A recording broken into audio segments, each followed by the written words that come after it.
ਅੱਜ ਹੈ ਤਾਂ 25 ਦਸੰਬਰ ਕੈਦ ਆਜ਼ਮ ਦਾ ਦਿਨ ਸੀ, ਲੇਕਿन ਸਾਡੇ ਆਫਿਸ 'ਚ ਅੱਜ ਛੁੱਟੀ ਨਹੀਂ ਸੀ। मैं ਅੱਜ गोदाम आए हैं, मेरी लेबर काम कर रही है, देख रहे हो सामने ਆਫਿਸ 'ਚ ਬੈਠਾ ਇਸ ਟਾਈਮ।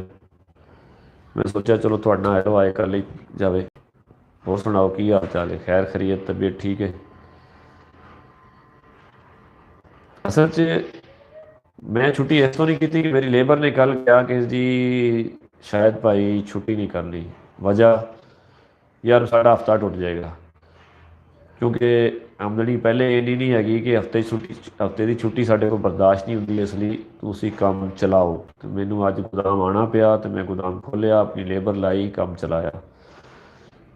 ਕਿਉਂਕਿ ਸਾਡੇ ਕੋਲ ਲੇਬਰ ਤਬਕਾ ਤੁਸੀਂ ਦੇਖ ਸਕਦੇ ਹੋ ਕਿਸ ਤਰ੍ਹਾਂ ਹੁੰਦਾ। ਮਜ਼ਦੂਰੀ ਕਰਨੀ ਉਹਨਾਂ ਨੇ, ਉਹ ਮਜ਼ਦੂਰ ਦੀ ਮਜ਼ਦੂਰੀ ਇੱਕ ਦਿਨ ਦੀ ਟੁੱਟ ਜਾਵੇ ਅਤੇ ਉਹਨੂੰ ਤਾਂ ਫਰਕ ਪੈਂਦਾ ਹੈ। ਫਰਕ ਸਾਡੀ ਅਸ਼ਰਾਫੀਆਂ ਨੂੰ ਨਹੀਂ ਪੈਂਦਾ, ਜਿਹੜੇ ਛੁੱਟੀਆਂ ਕਰਕੇ ਬੈਠ ਜਾਂਦੇ ਨੇ। ਉਹਨਾਂ ਨੂੰ ਕੋਈ ਮੱਖੀ ਵੀ ਮਰ ਜਾਵੇ ਤਾਂ ਉਹਦੇ ਬਹਾਨਾ ਚਾਹੀਦਾ ਹੁੰਦਾ ਛੁੱਟੀ ਕਰਨ ਦਾ, ਤਾਂ ਉਹ ਛੁੱਟੀ ਕਰ ਲੈਂਦੇ ਨੇ। ਲੇਕਿਨ ਮਜ਼ਦੂਰ ਨਹੀਂ ਕਰ ਸਕਦਾ। ਸਾਡੀ ਲੇਬਰ ਜਿਹੜੀ ਹੈ ਉਹ ਛੁੱਟੀ ਬਿਲਕੁਲ ਨਹੀਂ ਕਰ ਸਕਦੀ, ਕਿਉਂਕਿ ਉਹ ਅਫੋਰਡ ਹੀ ਨਹੀਂ ਕਰ ਸਕਦੇ। ਮਹਿੰਗਾਈ ਦਾ ਦੌਰ ਹੈ, ਔਰ ਮਹਿੰਗਾਈ ਇੰਨੀ ਕੁ ਹੈ ਕਿ ਉਹਨਾਂ ਨੂੰ ਕੰਮ ਕਰਨਾ ਪੈਂਦਾ ਲਾਜ਼ਮੀ। ਅਤੇ ਇਸ ਲਈ ਉਹ ਮਜ਼ਦੂਰ ਮੇਰੇ ਕਹਿੰਦੇ ਜੀ ਸ਼ਾਇਦ ਭਾਈ ਬਿਲਕੁਲ ਤੁਸੀਂ ਛੁੱਟੀ ਨਾ ਦਿਓ, ਕੰਮ ਚਲਾਓ। ਠੀਕ ਹੈ ਜੀ, ਹਾਜ਼ਰ। ਅਤੇ ਇਸ ਵਾਸਤੇ ਅੱਜ ਅਸੀਂ ਗੋਦਾਮ ਵੀ ਆ ਗਏ, ਕੰਮ ਵੀ ਕੀਤਾ ਅਤੇ ਗੋਦਾਮ ਚੱਲ ਵੀ ਰਿਹਾ। ਦੇਖੋ ਤੁਹਾਨੂੰ ਪਿੱਛੇ ਗੋਦਾਮ ਦਾ ਨਜ਼ਾਰਾ ਦਿਖਾ ਰਿਹਾ। ਪਿੱਛੇ ਪ੍ਰੈਸ ਲੱਗੀ ਮੇਰਾ, ਫਿਲਹਾਲ ਲੋਹੇ ਦਾ ਕੰਮ ਆ, ਕਬਾੜ ਦਾ।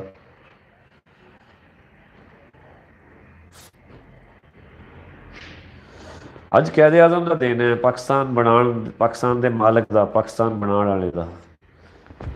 ਮਾਲਕ ਤਾਂ ਰੱਬ ਦੀ ਜ਼ਾਤ ਹੈ, ਲੇਕਿਨ ਪਾਕਿਸਤਾਨ ਬਣਾਇਆ ਕੈਦ ਆਜ਼ਮ ਨੇ ਸਾਡੇ ਵਾਸਤੇ।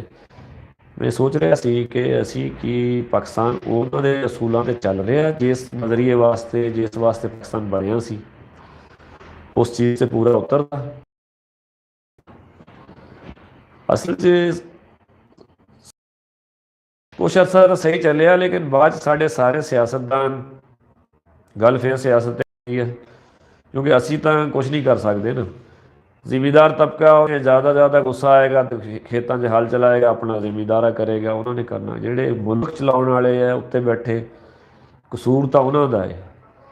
ਇਹ ਸਾਰੀ ਜ਼ਲਾਲਤ ਤਾਂ ਉਹਨਾਂ ਦੀ ਹੈ ਜਿਹੜੀ ਉਹਨਾਂ ਨੇ ਕੀਤੀ ਹੈ ਲੋਕਾਂ ਦੇ ਨਾਲ। ਅਤੇ ਆਪ ਦੇਖੋ ਨਾ, ਅੱਜ ਸਾਡਾ ਮੁਲਕ ਕੰਗਾਲ ਹੋ ਗਿਆ ਔਰ ਸਾਡੇ ਸਿਆਸਤਦਾਨ ਡਾਲਰਾਂ 'ਚ ਅਰਬਾਂਪਤੀ ਹੋ ਗਏ,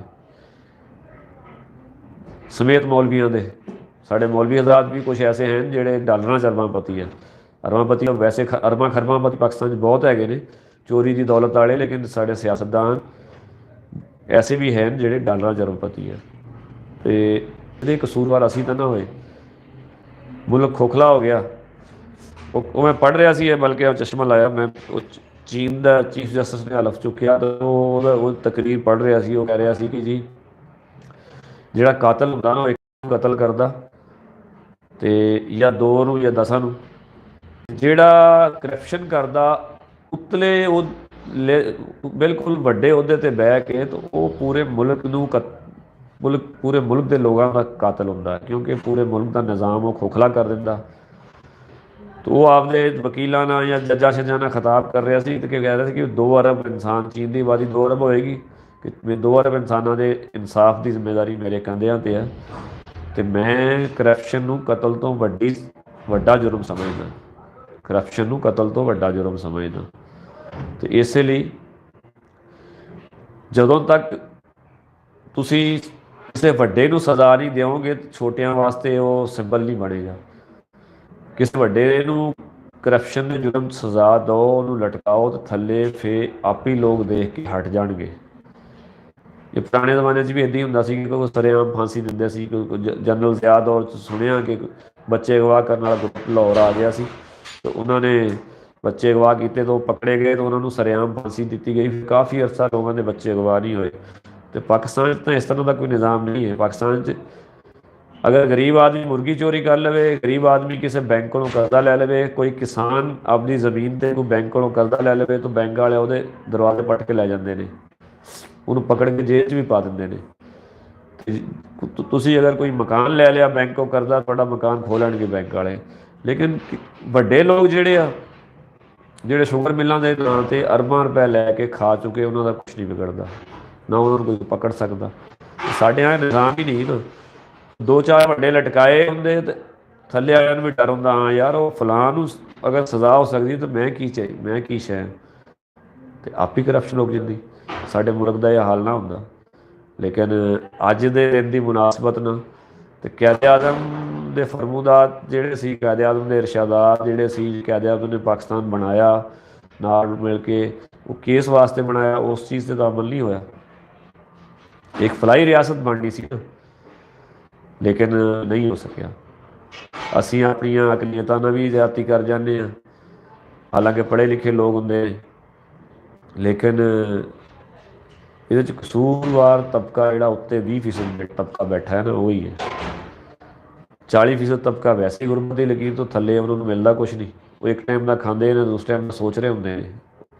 ਉਹ 20% ਤਬਕਾ ਜਿਹੜਾ ਉਹ ਤੋਂ ਉੱਤੇ ਵਾਲਾ, ਉਹ ਖੁਸ਼ਹਾਲ ਹੈ, ਲੇਕਿਨ ਉਹਨਾਂ ਕੋਲੋਂ ਟੈਕਸ ਹੀ ਇੰਨਾ ਗੌਰਮੈਂਟ ਲੈ ਲੈਂਦੀ ਹੈ ਕਿ ਜਿੰਨੀ ਉਹ ਤਨਖਾਹ ਕਮਾ ਕੇ ਲੈਂਦੇ, ਅੱਧਾ ਗੌਰਮੈਂਟ ਕੋਲ ਚੱਲ ਜਾਂਦਾ, ਅੱਧਾ ਉਹਨਾਂ ਦੇ ਬੱਚਿਆਂ ਦਾ ਪੂਰਾ ਨਹੀਂ ਹੁੰਦਾ। 20% ਤਬਕਾ ਹੈ ਬਿਜ਼ਨਸਮੈਨ ਬਚ ਗਿਆ ਜਿਹੜਾ, ਬਾਕੀ ਤਾਂ ਇਹਨਾਂ ਨੇ ਭਜਾ ਛੱਡਿਆ।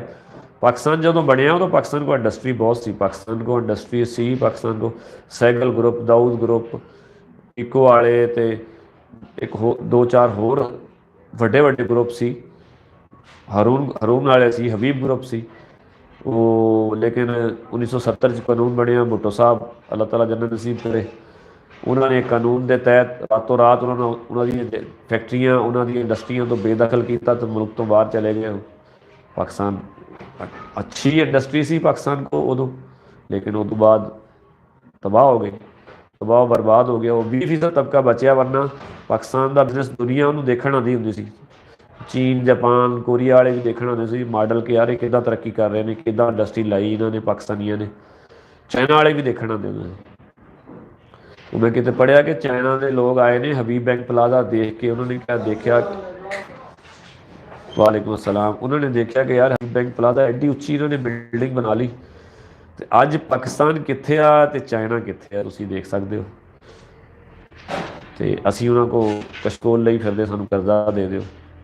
ਇਹ ਕਸੂਰ ਸਾਡਾ, ਤੁਹਾਡਾ ਜਾਂ ਆਵਾਮ ਦਾ ਤਾਂ ਨਾ ਹੋਇਆ, ਉਹ ਨਾ ਹੀ ਵਿਚਾਰੇ ਕਾਇਦੇ ਆਜ਼ਮ ਦਾ ਹੋਇਆ। ਉਹ ਤਾਂ ਅੱਲਾਹ ਤਾਲਾ ਨੂੰ ਪਿਆਰੇ ਹੋ ਗਏ 2-3 ਸਾਲ ਬਾਅਦ, ਅਗਰ ਰਹਿ ਜਾਂਦੇ 2-3 ਸਾਲ ਤਾਂ ਸ਼ਾਇਦ ਮੁਲਕ ਦੀ ਤਕਦੀਰ ਹੋਰ ਹੁੰਦੀ।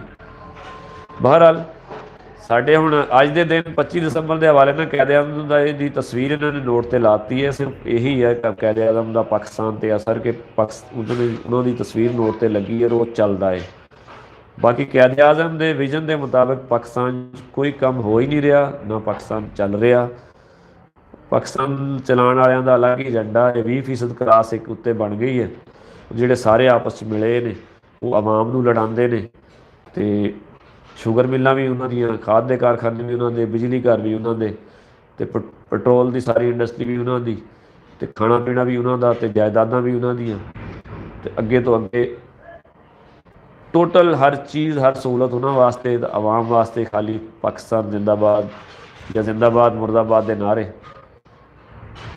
ਅੱਲਾਹ ਤਾਲਾ ਮੇਰੇ ਮੁਲਕ ਦੀ ਹਿਫਾਜ਼ਤ ਫਰਮਾਵੇ।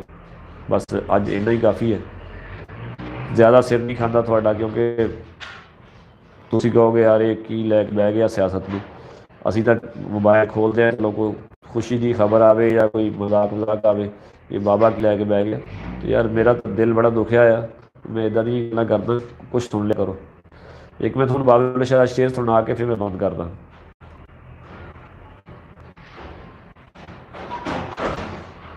ਅਸਲ ਮੈਨੂੰ ਯਾਦ ਨਹੀਂ, ਇੱਥੇ ਲਿਖਿਆ ਹੋਇਆ ਮੋਬਾਇਲ 'ਚ।